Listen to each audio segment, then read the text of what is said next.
रंग ज़्यादा समय तक टिकता नहीं है। 2 घंटा, 4 घंटा, 8 घंटा, 10 घंटा, रात भर। कहते हैं कि रात को पी सुबह को उतर जाएगी। राम नाम की प्यालियां पी ले जो तेरी सारी जिंदगी सुधर जाएगी। अगर कोई नशा पता करता तो रात को पिएंगे, सुबह तक उतर जाती। लेकिन ये भक्ति का रंग कह रहे हैं कि हम ऐसा गहरा रंग, ये रंग जैसे एक ये कुसुम्ब का फूल आता है, चिल्ला का फूल आता है, चिल्ला डाक पलाश भी बोलते हैं सबको। तो उसका जो फूल आता है उसका रंग केसरिया रंग होता है। और होली के समय में आजकल तो कई तरह के रंग आने लगे, गुलाल आने लगे, पहले उसी रंग से खेला करते थे, उसी का रंग बनाया करते। तो वो रंग कपड़े पर चढ़ाया जाता, फूल कुसुम्ब का। तो वो धूप जो धूप पड़ती वो फीका पड़ जाता है।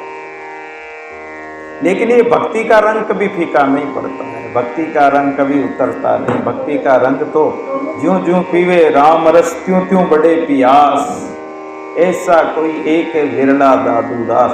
भक्ति का रंग तो बढ़ता है, उत्तरोत्तर उसमें वृद्धि होती है और नई उमंग से दिन दिन नौतम भक्ति दे, दिन दिन नौतम नाम, दिन दिन नौतम न दे, मैं बलिहारी जाऊं। वो दिन दिन नूतन यानी नया होता जाता है भक्ति का रंग। राम नाम का नशा, हरि नाम का नशा दिन दिन गहरा होता जाता है और संसार का रंग फीका पड़ जाता है, या संसार का रंग जो है वो थोड़े समय के लिए होता है और वो रंग बुद्धि को विकृत कर देता है, विकारमय होता है।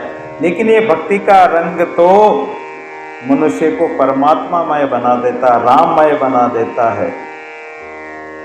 ऐसा सद्गुरु ने हमें उस रंग में डुबो दिया, भिगो दिया, गहरा गहरा रंग में। ऐसा गहरा रंग रंगा कि वो रंग उतरता ही नहीं। दादवाणी में भी आता है, रंग लागो रे राम को सो रंग कदे न जाए, हरि रंग मेरो मन रंग्यो और न रंग सुहाई। वो हरि का रंग ऐसा रंगा हुआ होता है तो वो उतरता ही नहीं। दादवाणी में राग धनाश्री में पहला ही पद है वो, रंग लागो मोरे राम को, रंग लागो मोरे राम को, सो रंग कदे न जाई रे, सो कदे न जाई रे, रंग लागो मोरे राम को, रंग लागो मोरे राम को, तो रंग कदे न जाई रे, तो रंग कदे न जाई रे, हरि रंग मेरो मन रंग्यो, हरि रंग मेरो मन रंग्यो, हरि रंग मेरो मन रंग्यो, हरि रंग मेरो मन रंग्यो, ओरन रंग सुहाई रे, ओरन रंग सुहाई रे, रंग लागो मोरे राम को, रंग लागो मोरे राम को, रंग लागो मोरे राम को, रंग लागो। अविनाशी रंग रूपनो, अविनाशी रंग रूपनो, रच मत लागो चोलो रे, रच मत लागो चोलो रे, तो रंग सदा सुहावनो रे, तो रंग सदा सुहावनो रे, ऐसो रंग अमोलो रे, ऐसो रंग अमोलो रे, ऐसो रंग अमोलो रे, रंग लागो मोरे राम को, रंग लागो मोरे राम को, तो रंग कदियन जाई रे, तो रंग कदियन जाई सुहाई रे, हरि रंग मेरो मन रंग्यो, हरि रंग मेरो मन रंग्यो, हरि रंग मेरो मन रंग्यो, मोरन रंग सुहाई रे, मोरन रंग सुहाई रे, रंग लागो मोरे राम को, रंग लागो मोरे राम को।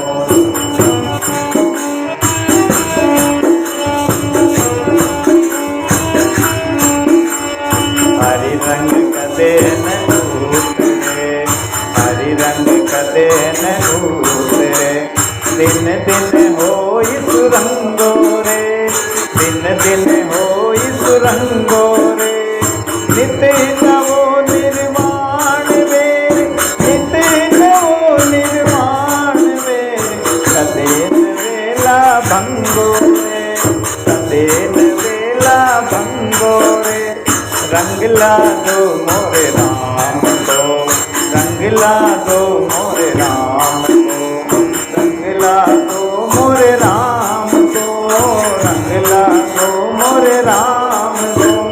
तो रंग कदे न जाई रे, तो रंग कदे न जाई रे, तो रंग कदियन जाई रे, तो रंग कदियन जाई रे, रंग लागो मोरे राम को, रंग लागो मोरे राम को। पांचों रंग सहजे मिलो, पांचों रंग सहजे मिलो, सुंदर रंग अपारो रे, सुंदर रंग अपारो रे, बाग बिना क्यों पाइए, बाग बिना क्यों पाइए रे, बाग बिना क्यों पाइए, बाग बिना क्यों पाइए रे, सब रंग माई सारो रे, सब रंग माई सारो रे, रंग लागो मोरे राम को, रंग लागो मोरे राम को।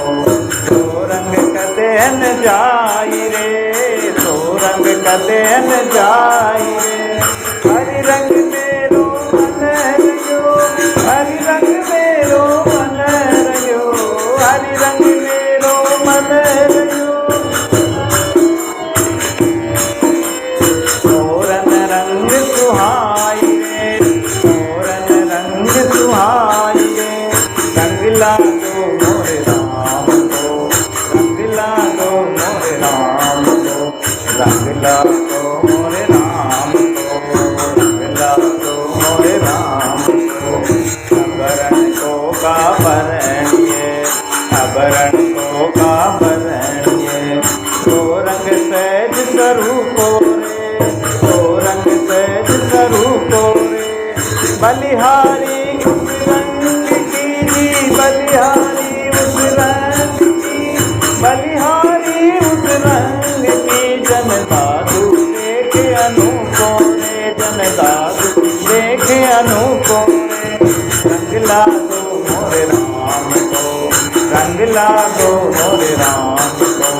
तो रंग कदियन जाई रे, तो रंग कदियन जाई रे, हरि रंग मेरो मन रंग्यो, हरि रंग मेरो मन रंग्यो, मोरन रंग सुहाई रे, मोरन रंग सुहाई रे, रंग लागो मोरे राम को, रंग लागो मोरे राम को, रंग लागो मोरे राम।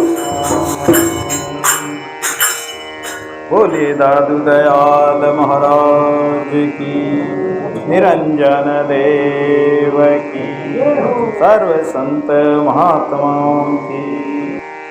रंग लागो मोरे राम को, ऐसा रंग लग जाता है जैसे मीरा के लगा था हरि का रंग। तो सतगुरु हमें इस रंग में, भक्ति के रंग में डुबो देते हैं, भक्ति के रंग में रंग देते हैं। सोच रही मन में, समझ रही मन में, थारो मारो न्याय होवेला सत्संग में। ये जो तेरा मेरा जो करते हैं, इसका न्याय कहाँ होगा? सत्संग में होगा। सत्री संगत में गुरा जी विराजे, मैं तो कर कर दर्शन होई रे मगन में। उनका दर्शन करके, दुर्लभ दर्शन साधु का, संत महापुरुषों के दर्शन करने से ही त्रिविध ताप मिट जाते हैं। सत्री संगत में सहेलियां विराजे, मैं तो गाय गाय हरि गुण होई रे मगन में। सत्री संगत में ज्योत जगत है, मैं तो कर कर दर्शन होई रे मगन में। सत्री संगत वास्तव में की जाए तो हमारे अंदर जो ज्योत जल रही है परमात्मा की, वो ज्योत क्या है? प्रकाश है परमात्मा का। परमात्मा का जो ज्ञान का प्रकाश है वो प्रकट हो जाता है। और मीरा कहती, भाई मेरा गुण गिरधर नागर्रा गावे, माने बहुजल पार उतारो पल छिन में। सतगुरु भया रंग रेज, चुनर मारी रंग डाली। ये काया रूपी चुनर को जो सतगुरु दूसरे रंग छुड़ाकर शाही रंग छुड़ाई के दियो मजीटो रंग। शाही रंग, शाही कहते हैं काला, काला रंग जो शाही रंग होता है। तो काला रंग क्या है? ये काले कर्म है, पाप कर्म है, जो अनात्मा के कर्म है, ये विकार है। इन काले कर्मों को छुड़ाई के दियो मजीटो रंग। मजीटा रंग यानी पक्का रंग दे दिया। धोए से छूटे नहीं रे, दिन दिन होते सुरंग। जिसके रंग लग गया तो वो छूटेगा। भक्ति का रंग जिन महापुरुषों के लगा तो वो उतरा ही नहीं। भाव के कुंड नह के जल में।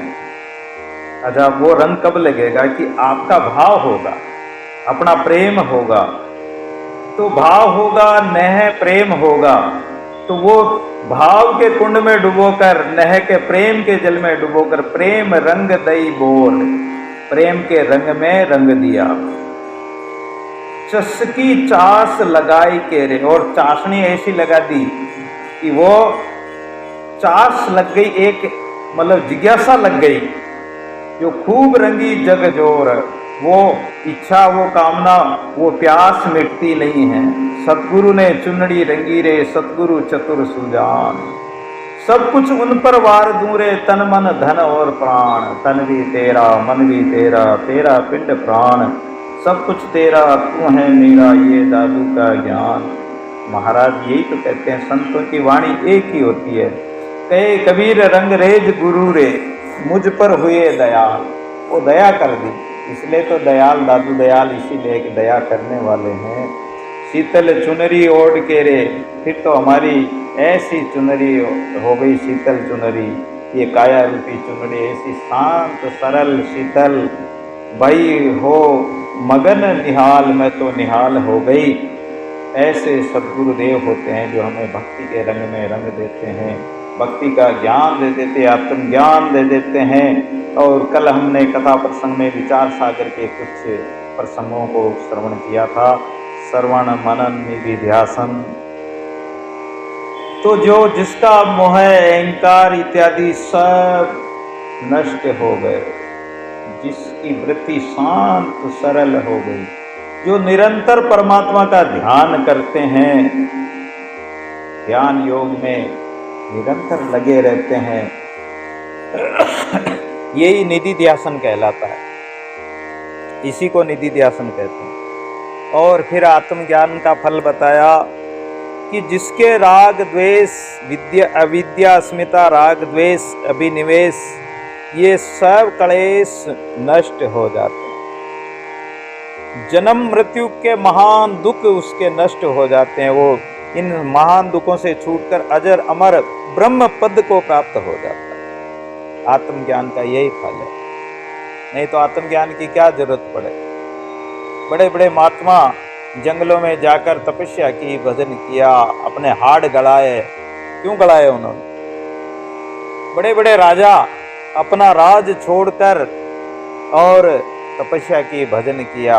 अगर राज में, संसार के भोगों में, पदार्थों में और वस्तुओं में, खाने पीने में ही आनंद होता तो वो छोड़कर, राज छोड़कर जंगल में नहीं जाते, तपस्या नहीं करते। इसलिए आत्मज्ञान का फल है कि परमात्मा को प्राप्त हो जाते हैं, सब दुख नष्ट हो जाते हैं। अब आगे बताते हैं कि परमात्मा जो है, जिसको हम ब्रह्म कहते हैं, तो उस ब्रह्म के क्या लक्षण है, उस परमात्मा को हम कैसे समझें। तो वो सत्य चित्त आनंद सच्चिदानंद घन है। भागवत में पहले ही श्लोक आता है कि सच्चिदानंद रूपाय विश्वोत्पत्त्यादि हेतवे तापत्रय विनाशाय श्री कृष्णाय वयम नमः। वो सत्य चित्त आनंद घन है, अकर्ता है, अभोक्ता है, असंग है, व्यापक है, अमर है, कुटस्थ है, अचल है, अगाध है, अपार है। ये 12 नाम, ये 12 लक्षण ब्रह्म के स्वरूप के लक्षण होते हैं कि ब्रह्म ऐसा होता है। ये ज्ञान दर्शन है। आप कोई मूर्ति का दर्शन करोगे तो मूर्ति के हाथ बताएंगे, धनुष बाण बताएंगे, मुरली वाला तो मुरली बताएंगे, छत्रधारी तो छाता बताएंगे, कोई वो छत्रधारी है, धनुषधारी है, मुरली वाला है। लेकिन यह बता रहे हैं कि वो ये ज्ञान दर्शन में जो अपने आत्म स्वरूप का जो दर्शन करना चाहते हैं, तो वो सत्य चित्त आनंद घन है। अच्छा, सत्य क्या है? दादू जी महाराज कहते हैं कि साईं मेरा सत्य निरंजन निराकार, परमात्मा ही एक सत्य है, इसीलिए सत्य राम बोलते हैं। राम ही सत्य हैं और सत्य है वही राम है, बाकी और कोई है ही नहीं, जिसका 3 काल में भी बाद नहीं होता, नाश नहीं होता है। भूत भविष्य वर्तमान में वो परमात्मा, ये सृष्टि नहीं थी तो भी परमात्मा था, अभी भी है, आगे भी रहेगा, सृष्टि नहीं रहेगी तो वो सदा एक रस रहने वाला, इसलिए उसको सत्य कहा है। और एक सत्य होता बोलने वाला, एक तो सत्य परमात्मा, एक बोलने वाला। एक अपन झूठ भी बोल देते हैं वाणी से, एक सत्य भी बोलते। सत मत छोड़ो सूरमा, सत छोड़िया पत जाय, सत की बांधी लक्ष्मी या फेर मिले लिया। राजा हरिश्चंद्र जब शमशान में था और उसकी पत्नी उसके पुत्र को सांप ने डस लिया और उसको जलाने के लिए आई, उस समय राजा हरिश्चंद्र ने टका मांगा, खर्चा मांगा कि बिना टका दिए जला नहीं सकते। उस समय उसकी पत्नी धर्मपत्नी कहती है कि हरिश्चंद्र एकदम घबरा गया, लेकिन उसने कहा कि सत मत छोड़ो सूरमा, सत छोड़िया पत जाए। अरे ये लक्ष्मी जिस समय विश्वामित्र आए थे लेने के लिए, और सपने में उन्होंने दान किया था, सपने में दान किया, लेकिन विश्वामित्र आ गए और विश्वामित्र को सपने की चीज को भी, राज को और सब को दे दिया कि आपने दान तो कर दिया ना, कहाँ कर दिया, तो वास्तव में दान कर दो, अब तुम्हारा कुछ भी नहीं। सत्य को मत छोड़ो। अगर परमात्मा चाहेगा सत्य को नहीं छोड़ोगे तो सत्य स्वरूप जो भगवान है उसकी पत्नी लक्ष्मी तो अपने आप दौड़ कर आएगी। जब सत्यनारायण भगवान ही आ जाएंगे तो उसकी लक्ष्मी पत्नी तो अपने आप ही आएगी। किसी को निमंत्रण दो, भगवान लक्ष्मी नारायण को निमंत्रण दो तो लक्ष्मी तो साथ में ही आएगी। तो इसलिए सत्य मत छोड़ो। तो वो सत्य बोलना भी है, सत्य बोलना चाहिए। ज़्यादा से ज़्यादा ऐसा प्रयास करें जीवन में कि सत्य बोलने का अभ्यास करें। एक कोई मीणा जाति का था, डाकू था, वो चोरी डाका डालता था। जब एक बार वो संतों के पास चला गया, संतों ने कहा कि अरे तू चोरी डाका डालता है, ये तो अच्छी बात नहीं, और फिर तू हमारे पास सत्संग में भी आता है। बोले महाराज मुझे सत्संग अच्छा लगता है, लेकिन चोरी करना ये हमारा काम है। बोले चोरी छोड़ दे। बोले महाराज छोड़ तो नहीं सकता। बोले क्यों नहीं छोड़ सकता? बोले महाराज हमारे परिवार का पालन पोषण कैसे करूं, मैं चोरी डाका डाल के पालन पोषण करता। तो संतों में बड़ी युक्ति होती है। संत बोले कि चलो तू चोरी करता करना, कोई बात नहीं, लेकिन सत्य बोलना, झूठ मत बोलना। बोले ठीक है महाराज, आपने कह दिया तो मैं सत्य बोलूंगा। अब महाराज संत तो जानते थे ये सत्य बोलेगा तो एक न एक दिन इसकी चोरी छूट जाएगी, और वो चोरी छुड़ाना ही चाहते थे, सत्य का प्रभाव भी दिखाना चाहते थे। तो उसको सत्य का वो दे दिया कि तू सत्य बोलेगा, चोरी कर, भले कुछ भी कर लेकिन सत्य बोलेगा। बोले हाँ महाराज। अब वो गया राजा के महल में चोरी करने। द्वारपालों ने पूछा कि कौन है तुम? बोले चोर हूं। अब सत्य बोलना है तो उसने स्पष्ट कह दिया कि मैं चोर हूं। क्या चोरी करने आया? बोले मैं राजा का घोड़ा चुराने आया। द्वारपालों ने सोचा कि चोर कभी कहता है कि मैं चोर हूं, ये चोर नहीं है, ये राजा का कोई खास व्यक्ति है। द्वारपालों ने अंदर जाने दिया। गुड़साल में गया। गुड़साल में जो द्वारपाल थे, सिपाही थे, उन्होंने पूछा कौन है? कि चोर। क्या लेने आया? घोड़ा चुराने आया। उन्होंने भी जाने दिया। अब वो घोड़े को खोलकर जाने लगा और कहने लगा कि मैं चोर हूं, घोड़ा चुरा के ले जा रहा हूं। मीणा जाति का था। राजस्थान में मीणा होते हैं, यहाँ तो शायद नहीं होंगे। तो वो चोरी करके घोड़े पे बैठ कर ले जा रहा था। सबके सामने ले गया, सबको कह के ले गया। अब घोड़े को ले गया और इधर पता लगा कि अरे वास्तव में हमारा तो घोड़ा चुरा ले गया। राजा ने कहा कि घोड़ा कहाँ गया? बोले घोड़ा तो आपका कोई आदमी आया, मैंने तो भेजा ही नहीं किसी को। आपस में जांच पड़ताल की तो कोई पता नहीं लगा कि किसी ने कुछ भेजा हो या कोई किसी का जानकार हो।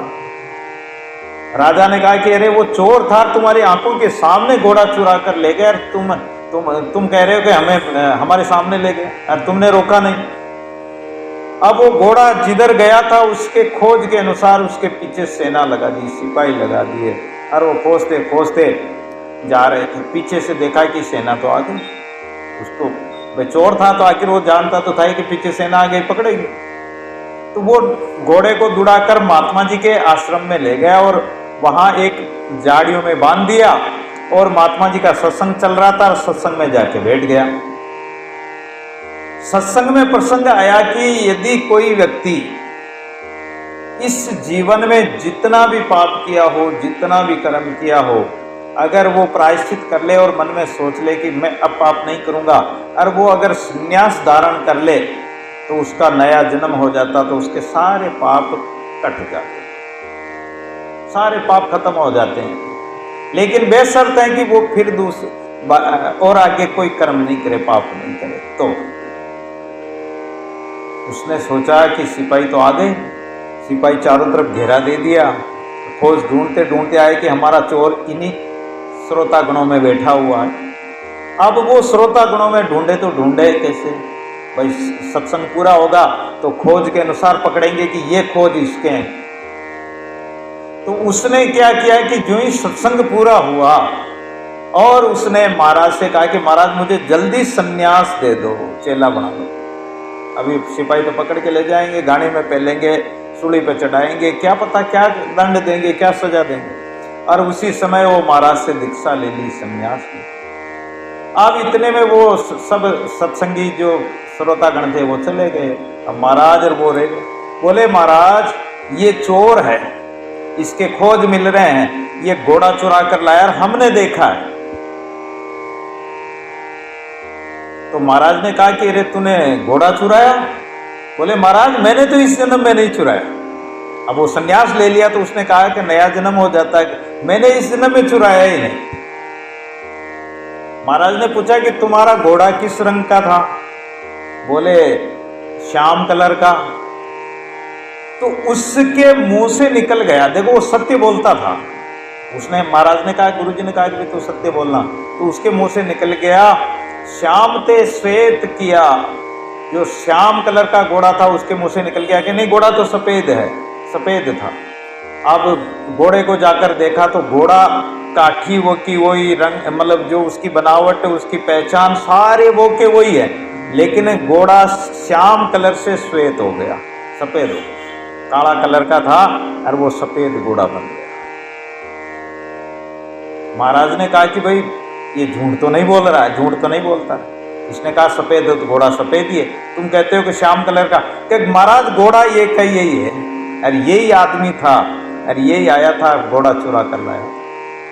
तो देखो सत्य वचन बोलने से, सत्य बोलने से उसकी वाणी भी सत्य हो गई। घोड़ा, भगवान ने उसकी वाणी को सत्य कर दिया और वो घोड़ा श्याम से श्वेत किया, सफेद कलर का हो गया। तो सत्य का ऐसा प्रभाव होता है। सत्य बोलना चाहिए, होती कोशिश जहां तक हो सके सत्य का अभ्यास करना चाहिए। तो सत्य जो है परमात्मा है, वो तीनों कालों में रहता है। चित्त, चित्त माने प्रकाश, परमात्मा का प्रकाश सबके अंदर है, सबके अंदर उसकी सत्ता है। उसकी सत्ता से ही सब देख रहे हैं, चल रहे हैं, बोल रहे हैं, खा रहे हैं, पी रहे हैं। जो ज्ञान स्वरूप है, तीनों शरीर अवस्था, जागृत, स्वप्न, सुषुप्ति, 5 कोष, पंचकोश और समस्त घटपटादि पदार्थों को जानने वाला अनुभव रूप साक्षी चेतन स्वरूप ही चित्त पद का वाच्य है। वो चेतन स्वरूप परमात्मा का ही रूप हो जाता है, जो इन सब पदार्थों को जानता, इन अवस्थाओं से ऊपर हो, चौथी अवस्था तुर्यातीत अवस्था में रहने वाला हो। पंच कोशों के पंच जो पर्दे हैं, इन पर्दों से भी ऊपर उठकर, इन पर्दों को भी हटाकर, इन आवरणों को भी हटाकर जो परमात्मा के ज्ञान में गर्क रहता है, साक्षी चेतन स्वरूप का अनुभव करता है, वो चित्त यानी परमात्मा स्वरूप ही है। आनंद, आनंद का मतलब है संपूर्ण दुखों से रहित। और हर जीव को आनंद आता है, परमात्मा की तरफ बढ़ता तो आनंद आता है। संसार के पदार्थों में आनंद नहीं आएगा। दुखी हम देखता साधुन सदा आनंद। संसार के लोग संसार के पदार्थों को भोगते हुए भी उसमें दुखी होते हैं। पैसा से चाहते तो हैं कि मैं सुख मिलेगा और उसके लिए भागा दौड़ी भी करते हैं, लेकिन पैसा मिल जाता तो दुख का कारण हो जाता है। पदार्थ, व्यक्ति, वस्तु जितना संग्रह करेंगे, बहुत पसारा कर गया कुछ हाथ न आया, दादू हरि की भक्ति बिन प्राणी पछताया, पछताना ही पड़ेगा, उसको शांति नहीं मिलेगी। तो फिर आनंद कहाँ मिलेगा? कि पर आनंद परमात्मा है। आप कृष्ण भगवान का जो जन्मोत्सव मनाते हैं, नंदोत्सव मनाते हैं, उसमें भजनों में बोलते हैं नंद के आनंद भयो जय के नयाला। ये नहीं कहा कि नंद के कृष्ण भया, ये कहा कि आनंद भया। तो आनंद कौन है? परमात्मा है, जो आनंद निर्ति से सुख स्वरूप है, यानी दुख नाम की कोई चीज है ही नहीं।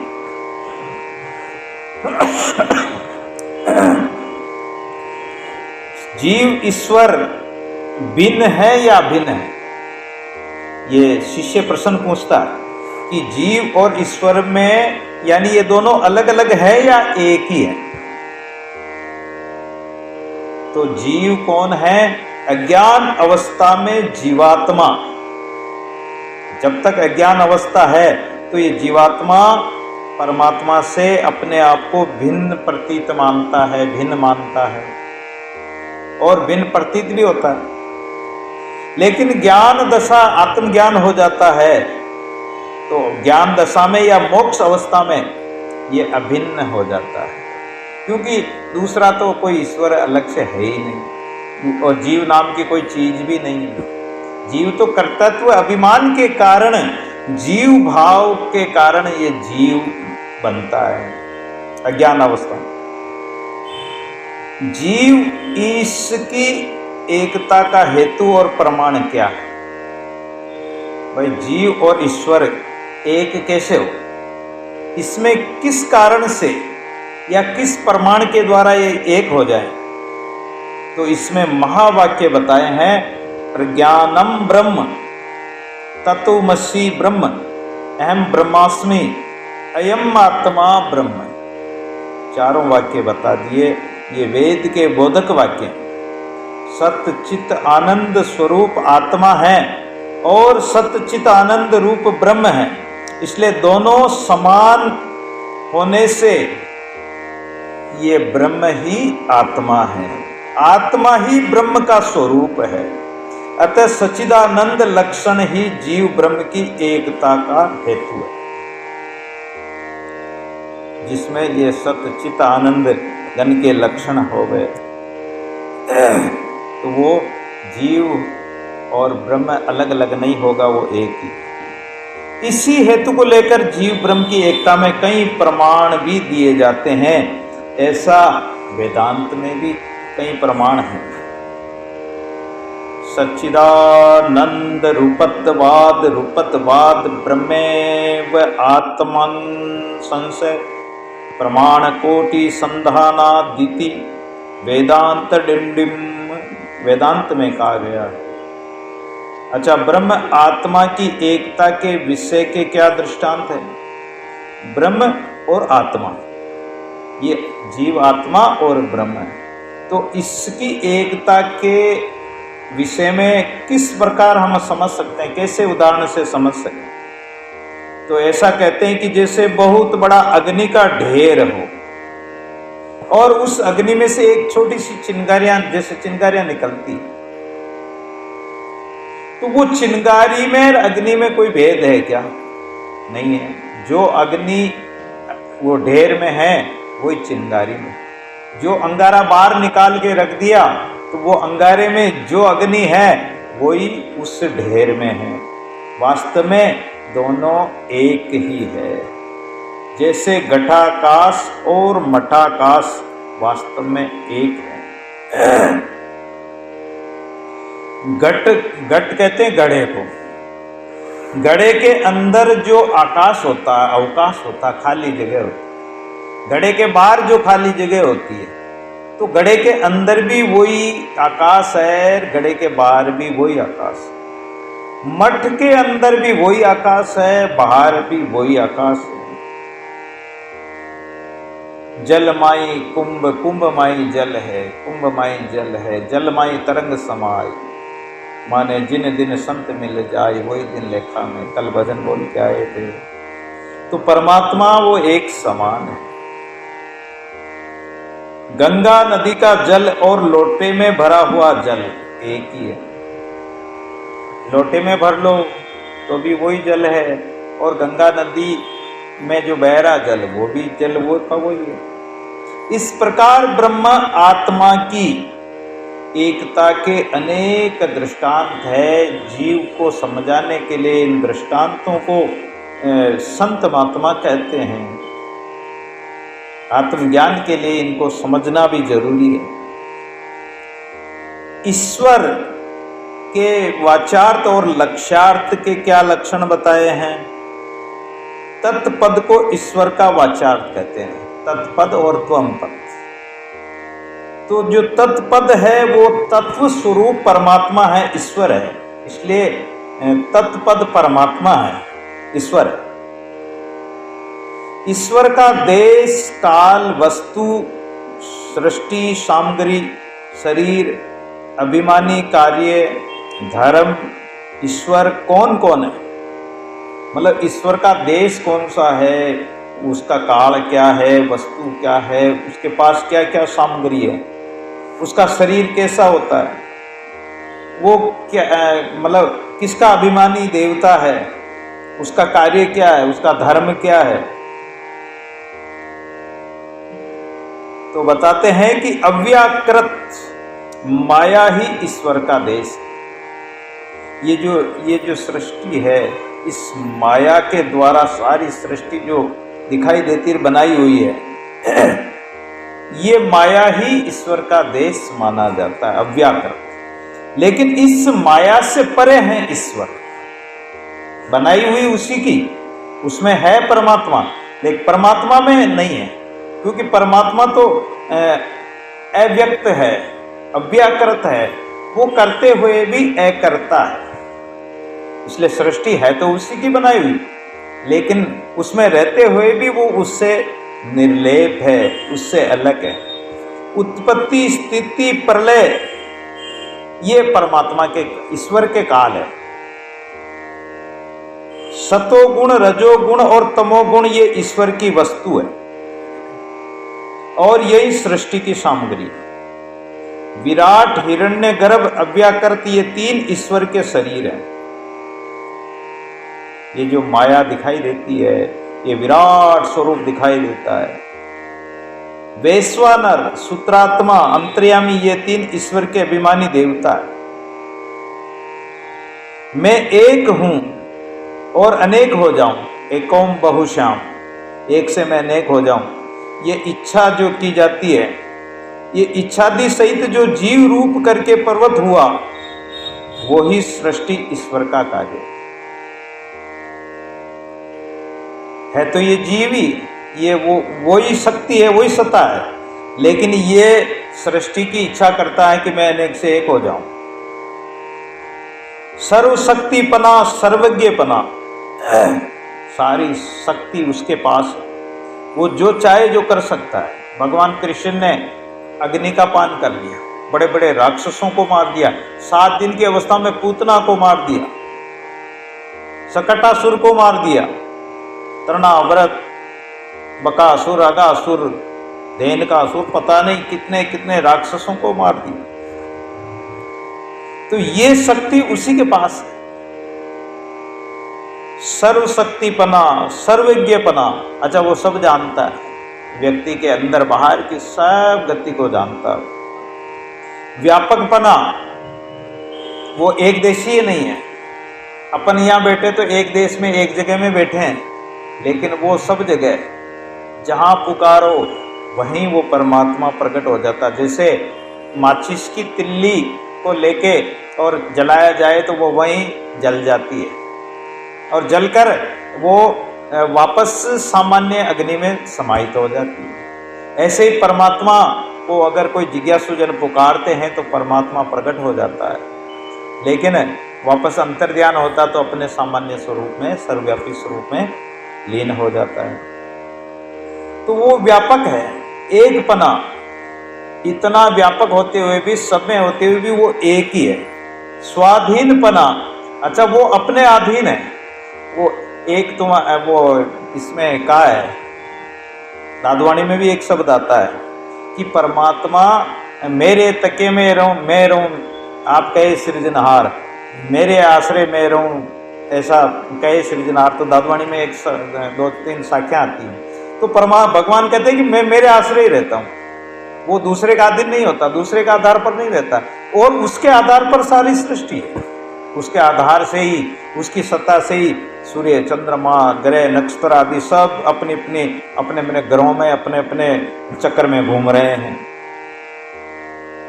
सामर्थ्यपना, अच्छा उसके सामर्थ्य की हम कोई कल्पना भी नहीं कर सकते, ऐसा समर्थता है। परोक्षपना, माया, उपाधिवानपना, ये सब मिलकर ईश्वर के धर्म हैं। इन सब सहित माया और उसके विषय प्रतिबिंब रूप चिदाभास, तिनका अधिष्ठान ब्रह्म है, जो ब्रह्म से मिलकर ईश्वर कहलाता है। ईश्वर कोटि की जो शक्ति बताई है, वो इतनी बड़ी शक्ति है ईश्वर की। इन सब सहित माया और चिदाभास का भाग त्याग करके अब शेष रहा विराट, हिरण्यगर्भ और अव्याकृत का अधिष्ठान ईश्वर, साक्षी शुद्ध ब्रह्म। इसको कहते हैं तत्पद, यानी तत्पद जो तत्व रूप से जिसको जानना है, तत्व रूप से जिसका आत्मज्ञान करना है, तो तत्व रूप से ये परमात्मा है, ये ईश्वर कहलाता है। इसको तत्पद कहते हैं। जिस प्रकार ईश्वर के देश, काल, वस्तु आदि चीजें तो बताई है, वर्णन किया, तो जीव का भी होगा, तो जीव का भी बताइए। तो जीव का बता रहे हैं कि जीव त्वम पद, ये त्वम पद जीव का मतलब वाचार्थ है। इसको मतलब इस संज्ञा से, जीव नाम से हम बोल सकते हैं जिसको। अब जीव के आंखें भी हैं, कंठ भी है, हृदय भी है, ये जीव के देश है। जागृत, स्वप्न, सुषुप्ति, ये जीव के 3 काल है। अच्छा, काल जो समय का नाम है। जागृत अवस्था में हमारा जीव कहाँ रहता? आंखों में रहता, और आंखों में रहता तो आंखों से हम देखते रहते। और स्वप्न अवस्था में हिता, कंठ में हिता नाम की नाड़ी में रहता है, तो हमें स्वप्न आता है। और कारण अवस्था में हमारा अंतःकरण में मन रहता है, जो जीव अंतःकरण में रहता है, तो उस सूक्ष्म स्थूल सुषुप्ति अवस्था में और फिर स्थूल सूक्ष्म कारण ये जीव के ये 3 शरीर है। स्थूल ये जो हमारा 5 तत्वों का शरीर है, सूक्ष्म हमारा जो तन मात्राओं का और प्रकृति का है, और कारण शरीर है। ये तीनों शरीर इस जीव के शरीर माने जाते हैं। विश्व, तेजस, प्राज्ञ ये जीव के 3 अभिमानी देवता है। अच्छा, परमात्मा तो सर्वशक्तिपना, लेकिन जीव अल्पज्ञ है, यानी अल्प शक्ति, उसमें अल्प शक्ति है, इतनी ताकत नहीं है। अल्पज्ञ का जानकार भी इतना नहीं है। परिच्छिन्न यानी वो एक देशीय है, छिन्न छिन्न है यानी वो खंडित है, एक जगह है तो दूसरी जगह नहीं होगा। नानापना, अच्छा उसके अनेक प्रकार के विचार उत्पन्न होते रहते हैं। पराधीन, पराधीन भी रहता है। परमात्मा तो सर्वशक्तिमान, तो वो किसके अधीन नहीं रहता, लेकिन जीव तो पराधीन रहता है। सुख दुख आए, कुछ भी आए तो वो पराधीन है, उसको भोगना। असमर्थपना, अप्रोक्षपना, अविद्या, उपाधिवानपना, ये सब जीव के धर्म है। जागृत अवस्था से लेकर मोक्ष पर्यंत अगर ये चेतन हो जाए, सदगुरु की कृपा हो जाए और इसमें जागृति आ जाए, तो जागृत चेतन अवस्था से ये जागृत होकर, चेतन होकर आत्मज्ञान की जिज्ञासा प्रकट करके ये मोक्ष पर्यंत भोग रूप संसार के जितने भी कार्य हैं वो सब इस जीव के हैं। जब तक मोक्ष नहीं हो जाती है तब तक ये जीव कहलाता है। जागृति से लेकर इन सर्व सहित अविद्या और उसके विषय प्रतिबिंब रूप चिदाभास, तिनका अधिष्ठान कुटस्थ आत्मा, ये सब मिलकर जीव कहलाता है। अविद्या भी इसमें है। और जैसे प्रतिबिंब में कांच के अंदर अगर कुत्ता देखता है तो वो सोचता है कि ये दूसरा है, तो दूसरा देखकर वो क्या करता है कि वो घुसता है। शेर देखता है, कूप सींग ते आया, डूब मुआ मन मरम न जाना, देख अपनी छाया। एक शेर जो जंगल में रहता था, उसने बहुत जानवरों को मारा, तो जानवर इकट्ठे होकर कहा कि एक जानवर रोज तुम्हारे यहाँ भेज देंगे, तुम सब जीवों को मत मारा। शेर ने कहा कि ये तो अच्छा काम है, तो प्रतिदिन एक जानवर भेजते थे। एक दिन खरगोश का नंबर आ गया। खरगोश का नंबर आ गया तो खरगोश ने युक्ति सोची कि कैसे बचूं।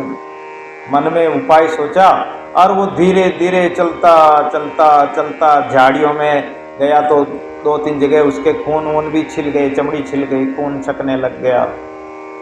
अब वो दोपहर के बाद पहुंचा तो शेर भूखा था, शेर को भूख लग रही थी। वो मन में बड़ा दुखी हो रहा था कि अब मैं इन जानवरों को नहीं छोड़ूंगा। जानवरों ने मुझे वादा किया कि हम प्रतिदिन जानवर भेजेंगे, और आज देखो उन्होंने जानवर नहीं भेजा, मैं भूखे मर रहा हूँ। अब जानवरों की खैर नहीं। इतने में वो छोटा सा खरगोश का बच्चा जो आया, उसको देखा, अरे जानवर बड़े चालाक है, आज भेजा तो एक छोटा सा खरगोश भेजा, इससे मेरी क्या भूख मिटेगी। अरे तू इतना देरी से कैसे आया? जोर से दहाड़ कर बोला। खरगोश ने कहा कि हजूर मैं क्या करूं, मैं तो सोचता हूं कि इस जंगल में शेर एक आप ही है या कोई दूसरा भी है। बोले नहीं, मैं अकेला ही हूं इस जंगल का राजा। अरे आप कहाँ हो? मुझे तो एक दूसरा शेर और मिल गया, तो उसने मुझे पकड़ लिया और देखो मेरे शरीर पर जगह जगह चमड़ी छिल गई। बोले दूसरा शेर कहाँ है? अब उसमें बुद्धि तो थी नहीं, बुद्धि विचार किया नहीं, और वो उसके साथ चल दिया। कहाँ है बता? तो वो कुएं के पास ले गया। कुएं के पास ले जाकर बोले देखो वो कुएं के अंदर बैठा है। कुएं के अंदर जो ही शेर ने जाकर देखा तो पानी में देखा तो उसकी परछाई दिखाई। अरे मेरे राज में आकर उपद्रव करके यहाँ कुएं में आकर छिप गया। जोर से दहाड़ मारी तो कुएं में से वापस प्रतिध्वनि आई। प्रतिध्वनि आई तो उसने कहा कि अच्छा मेरे से सामना करता है, अभी बताता हूं। और वो कुएं में कूद गया। खरगोश ने कहा कि जय हो। खरगोश ने कहा कि मैं तो बच गया। तो ऐसे अपने आप को जो नहीं जानता है तो वो पतन की ओर जाता है, उसका पतन हो जाता है। तो अपने आप को जानना, अपने आप को समझना, यही तो अविद्या है। अगर अपने आप को नहीं जाना तो जिसमें विचार नहीं, अविचार है, वही तो अविद्या है। तो इस जीव के ये कार्य होते हैं जागृति से लेकर, और इन सर्व सहित चिदाभास का भाग और अविद्या का भाग त्याग करके अवशेष जो स्थूल सूक्ष्म कारण, इन तीनों का अधिष्ठान जीव साक्षी कुटस्थ आत्मा, सोई तुम पद का लक्ष्यार्थ है। ये जो जीव है, सूक्ष्म स्थूल सूक्ष्म कारण, इन तीनों का जो अधिष्ठान है साक्षी कुटस्थ आत्मा, यही जीव का लक्ष्यार्थ है। इसको जीव कहते हैं। ईश्वर के 5 कोष हैं, 5 कोषों का वर्णन करते हैं आगे। अन्नमय कोष, प्राणमय कोष, मनोमय कोष, विज्ञानमय कोष, आनंदमय कोष, ये 5 कोष माने गए। ये 5 आवरण हैं, 5 पर्दे हैं, 5 कोष्ठ हैं, 5 कक्ष है, ऐसे समझ सकते हैं। अन्नमय कोष समष्टि स्थूल विराट ईश्वर के 3 शरीर को ईश्वर का अन्नमय कोष कहते हैं। ये स्थूल शरीर है, परमात्मा का विराट स्वरूप है। ये तीनों ही समष्टि स्थूल विराट ईश्वर के 3 शरीर है, ये ईश्वर का अन्नमय कोष है। प्राणमय कोष अग्नि, इंद्र, 52 प्रजापति, यम के 5 ईश्वर की कर्मेंद्रियां, समष्टि प्राणमय वायु का अभिमानी देवता और ईश्वर का प्राण मिलकर ईश्वर का प्राणमय कोष कहलाता है। मनोमय कोष श्रोत्रादि इंद्रिय के अधिष्ठाता देवता, ईश्वर की 5 ज्ञानेंद्रियां और ईश्वर का मन मिलकर ईश्वर का मनोमय कोष होता है। विज्ञानमय कोष दिक्पाल, जो दिशाओं 10 दिशाओं के देवता माने जाते हैं। वायु, सूर्य, वरुण, अश्विनी कुमार, ये 5 ईश्वर की ज्ञानेंद्रियां समष्टि बुद्धिमय महतत्व रूप सर्व बुद्धि का अभिमानी ब्रह्म रूप ईश्वर की बुद्धि मिलकर के ईश्वर का विज्ञानमय कोष कहलाता है। आनंदमय कोष समष्टि अज्ञान रूप माया ईश्वर का कारण शरीर है, सो ही ईश्वर का आनंदमय कोष। ये 5 कोष बताए गए हैं, पंचकोश। कोष घर को भी कहते हैं, कोष भंडार को भी कहते हैं, कोष जैसे तलवार की म्यान होती उसको भी कहते हैं। ये कोष आत्मा को ढकते हैं, जैसे कोई पर्दा लगाते हैं, पर्दे के पीछे क्या कोई पता थोड़ी है। इस प्रकार मतलब ये कोष आत्मा को ढकते हैं, आवरण जिसको कह सकते हैं। धन के भंडार का कोष, तलवार का, तो ये कोष मतलब अगर जैसे म्यान है, म्यान में तलवार है तो वो तलवार को ढके हुए हैं, और भंडार के, धन के भंडार के किवाड़ लगा हुआ, पर्दा लगा हुआ, तो वो उसको ढके हुए। तो ये अन्नमय, प्राणमय, मनोमय, विज्ञानमय, आनंदमय, ये जीव के 5, ये भी जीव के भी ये 5 कोष माने गए। अन्नमय कोष अन्न रस से उत्पन्न होकर और ये शरीर वृद्धि को प्राप्त होता है, और वृद्धि को प्राप्त होकर पीछे अन्न रूपी पृथ्वी के विषय वापस ये जब मरता है तो जलाते हैं, तो इसका पृथ्वी का अंश पृथ्वी में लीन हो जाता है। ऐसे स्थूल शरीर का ये अन्नमय कोष कहलाता है। प्राणमय कोष ये 5 कर्मेंद्रियों सहित पंच प्राण को प्राणमय कोष कहते हैं। 5 जो हमारी कर्मेंद्रियां हैं, नाक, कान इत्यादि ये कर्मेंद्रियां हैं। 5 ज्ञानेंद्रिय सहित मन को मनोमय कोष कहते हैं। विज्ञानमय कोष 5 ज्ञानेंद्रियों सहित बुद्धि को विज्ञानमय कोष कहते हैं। जो बुद्धि में अनेक विचार उत्पन्न होते हैं, बुद्धि में विवेक होता है, तो ये विज्ञानमय कोश, आनंदमय कोश, प्रिय, मोद, प्रमोद, ये हमारी वृत्तियां हैं। कोई चीज में हमारी प्रियता होती है, कोई हमें प्रिय लगता है, किसी चीज से हमें बड़ा आनंद मिलता है, तो ये हमारी वृत्तियां हैं, ये आनंदमय कोश कहा गया। अंतःकरण के दोष, अंतःकरण के दोष 3 बताए हैं, मल, विक्षेप और आवरण। तो मल कहते हैं पाप को, अनेक जन्मों के किए गए पाप को मल कहते हैं। जैसे हमारे शरीर पर मेल जम जाता है, इस प्रकार अनेक जन्मों के पापों के कारण हमारे अंतःकरण पर मल का आवरण आ जाता है, मल जम जाता है। विक्षेप, हमारा चित्त स्थिर नहीं रहता, चित्त में विक्षेप स्थिति रहती है, संकल्प विकल्प उठते रहते हैं, मन उदास रहता है, चित्त स्थिर नहीं ठहरता है। हम कहते हैं ना कि हमारा मन जो है भजन में नहीं लगता है। तो इस आवरण के कारण विक्षेप होता है, बार बार विक्षेप होता है, बार बार देखे हुए नहीं देखे हुए सपने के पदार्थों को, या नहीं देखे हुए या कोई सुनी हुई बातों का ही ये चित्त जो है चिंतन करता रहता है, उसका विचार करता रहता है, जिसके कारण इसमें विक्षेप होता रहता है और ये स्थिर नहीं ठहर पाता।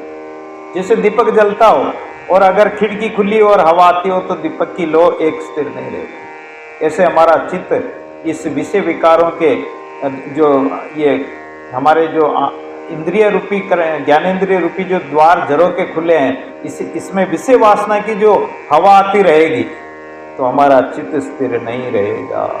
दादू विषय विकार सो जब लग मन राता, तब लग चित्त न आवी त्रिभुवनपति दाता।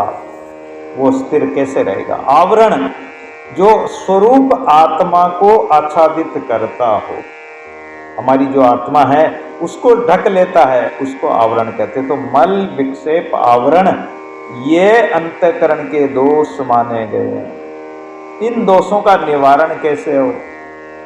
मल का निवारण करने के लिए निष्काम कर्म करने की आवश्यकता है। हम जो कर्म करते हैं उसमें सकाम भावना से करते हैं। सुत वित्त मांगे बावरे, साहिब सी निधि मेल, दातुए निर्फल गए जैसे नागर बेल।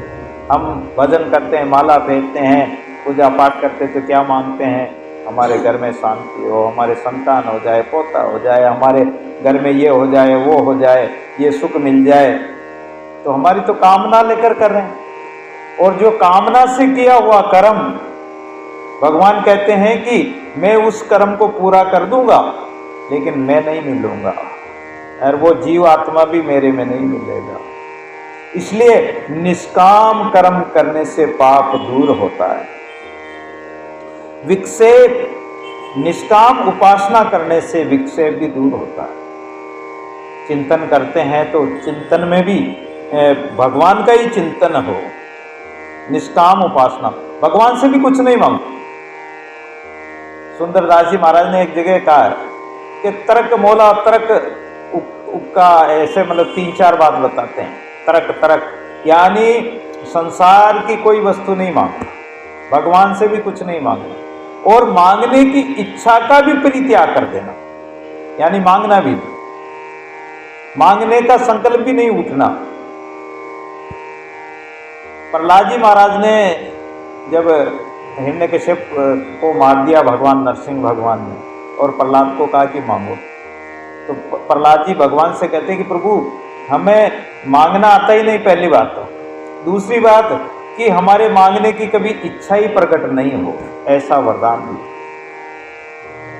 तो निष्काम उपासना करने से विक्षेप दूर हो जाता है।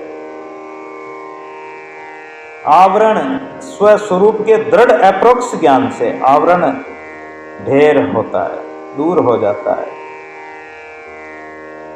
दृढ़ अप्रोक्ष ज्ञान से, अप्रोक्ष ज्ञान यानी साक्षात प्रभु का, साक्षात अपने आत्म स्वरूप का अनुभव करने से, अपने स्वस्वरूप का, स्वस्वरूप अपना जो निज स्वरूप है उसमें दृढ़ता हो, कि पूर्ण विश्वास हो कि वास्तव में जो मैं हूँ वही परमात्मा है, जो परमात्मा सो अहम, यानी जो वो है वही मैं हूँ। तो ये मल, विक्षेप और आवरण, ये तीनों दोष दूर हो जाते हैं, ये पाप दूर हो जाते हैं। और ये निष्काम कर्म करने से हमारे विक्षेप भी दूर हो जाता है और आवरण भी दूर हो जाता है। इस प्रकार विचार सागर में हमने कुछ तत्वों का विचार किया।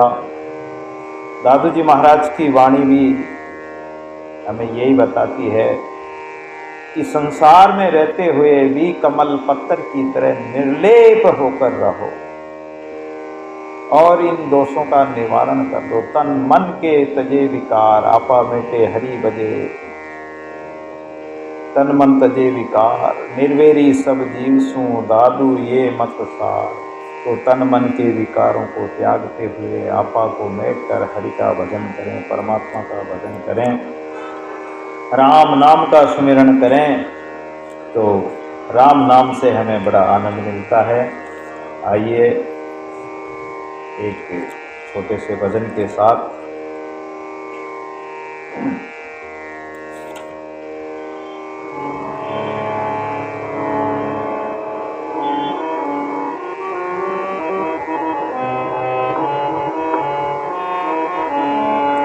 राम भजन कर लीजे जीवड़ा, राम भजन कर लीजे जीवड़ा। साहिब लेखा मांगेगा रे, साहिब लेखा मांगेगा रे। उतर कैसे दीजे जीवड़ा, राम भजन कर लीजे जीवड़ा, राम भजन कर लीजे। आगे जाई पछतावन लागो, आगे जाई पछतावन लागो। पल पल यो तन छीजे जीवरा, पल पल यो तन छीजे जीवरा, पल पल यो तन छीजे जीवरा। राम भजन कर लीजे जीवरा, राम भजन कर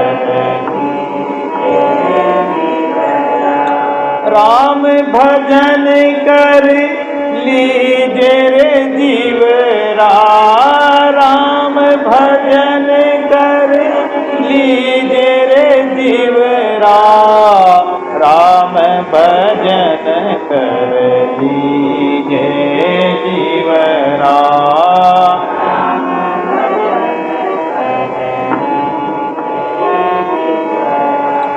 साहिब लेखा मांगेगा रे, साहिब लेखा मांगेगा रे। उतर कैसे दीजे जीवरा, राम भजन कर लीजे जीवरा, राम भजन कर। आगे जाई पछतावन लागो, आगे जाई पछतावन लागो। पल पल यो तन छीजे जीवरा, राम भजन कर लीजे जीवरा, राम भजन कर।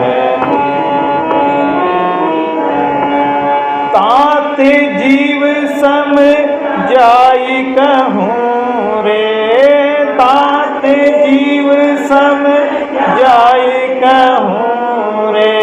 सुकृत अब तो कीजे जीवरा, सुकृत अब तो कीजे जीवरा सुकृत अब तो कीजे जीवरा राम भजन कर लीजे जीवरा राम भजन कर लीजे जीवरा राम जपत जम कालन लागे राम जपत जम कालन लागे संग रहे जन जीजे जीवरा संग रहे जन जीजे संग रहे जन जीजे जीवरा राम भजन कर लीजे जीवरा राम भजन कर लीजे जीवरा साहिब लेका मांगेगा रे साहिब लेका उतर कैसे लीजे जीवरा राम भजन कर लीजे जीवरा राम भजन कर लीजे दादू दास भजन कर लीजे दादू दास भजन कर लीजे हरि जी की रास रमीजे जीवरा